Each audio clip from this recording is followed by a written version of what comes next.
রাজ্যের পরিযায়ী শ্রমিকদেরকে নিজেদের রাজ্যে ফিরিয়ে আমাদের রাজ্যে তাদের কাজের ব্যবস্থা করা।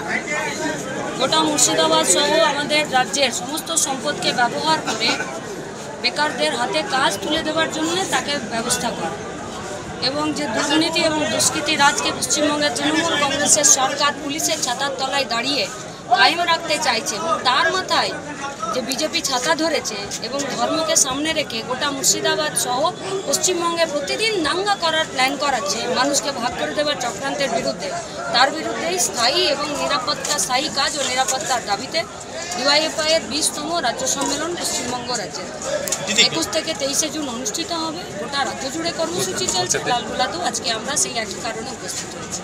দিদি, লালগোলা কিন্তু কংগ্রেসের ঘাঁটি হিসেবে পরিচিত ছিল, তারপরে ছেড়ে দিন কিন্তু বাম কংগ্রেসের জোটের দখলে রয়েছে। বিভিন্ন রাজনৈতিকবিদ তারা যেটা মনে করছেন, লালগোলায় একের পর এক কর্মসূচি, নিজেদের শক্ত জমি নিজেদের ঘাঁটি বজায় রাখতেই কি এমনটা? রাজনৈতিক দলের আবার ঘাঁটি হয় নাকি? ঘাঁটি তো সেনাদের হয় আর জঙ্গিদের হয়, সন্ত্রাসবাদীদের।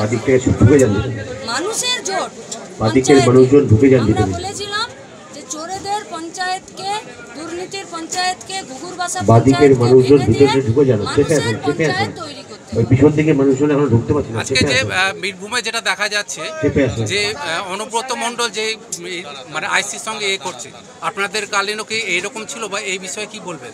আপনারা বলুন না, ছিল নাকি? আমাকে জিজ্ঞেস করলে তো আমি আমার ভালোর দিকটাই বলবো, আপনারা বলুন। তপন সামন্ত 7টার মধ্যে আমি ঢুকে যাব, তাণ্ডবলীলা খেলে দেব, ভয়ঙ্কর খেলে দেব, আর যারা মেরেছে তাদের গ্রেপ্তার করুন, কোনো কাহিনী শুনবো না। তারপরে গত পরশুদিনের এই ঘটনা কি বলবেন? তার মানে আপনিও জানেন না শুধু রাজ্যের পুলিশ মন্ত্রী মমতা ব্যানার্জি, তাই তো? মানে আপনিও অনুব্রতের কর্মকাণ্ড সম্পর্কে সব জানেন না একমাত্র মমতা ব্যানার্জি। তার মানে মমতা ব্যানার্জি সব জানে, এটা ভুল? তাহলে মমতা ব্যানার্জি যেটা জানতে হয় সেটা জানে, যেটা জানার দরকার নাই, যেটা তার সুবিধার জন্য নয়, সেটা তিনি জানেন না। আসলে এই অনুব্রতরা হচ্ছে তৃণমূলের নেতা। এই অনুব্রতকেই তো তৃণমূল বলেছিল যে বীরের সম্মানে ফিরিয়ে নিয়ে আসবে, তাই তো?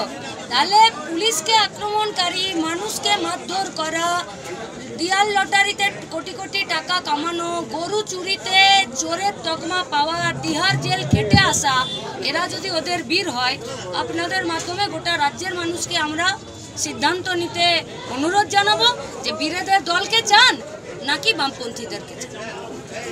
তারপরে অনেকেই মনে করছেন, যারা অনেকে কর্মী রয়েছেন বা নেতা রয়েছেন, তারা অনেকেই মনে করছেন যে অনুব্রত মণ্ডলকে কোথাও যেন ব্যাকফুটে নিয়ে আসার চেষ্টা।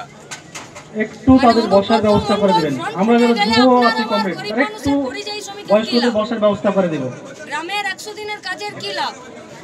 গরু চুরি, বালি চুরি, মাটি চুরিতে তার সঞ্চালক সৌগত রায় মঞ্চে আসবেন। ফ্রন্ট ফুটে গেল না ব্যাক ফুটে গেল? এই অনুষ্ঠানে সঞ্চালক সৌগত রায় মঞ্চে আসবেন। সেই ব্যাক ফুটে যাওয়া রাজ্যটাকে কি করে আবার ফ্রন্ট ফুটে আনানো যায়, তার জন্য ডিওয়াইএফআই সমেত বামপন্থীরা জানকবুল লড়াই করছে রাস্তায় দাঁড়িয়ে থেকে। আপনাদের মাধ্যমে সঞ্চালক সৌগত রায়, এই অনুষ্ঠান মঞ্চে সঞ্চালক সৌগত রায় আপনি মঞ্চে আসবেন।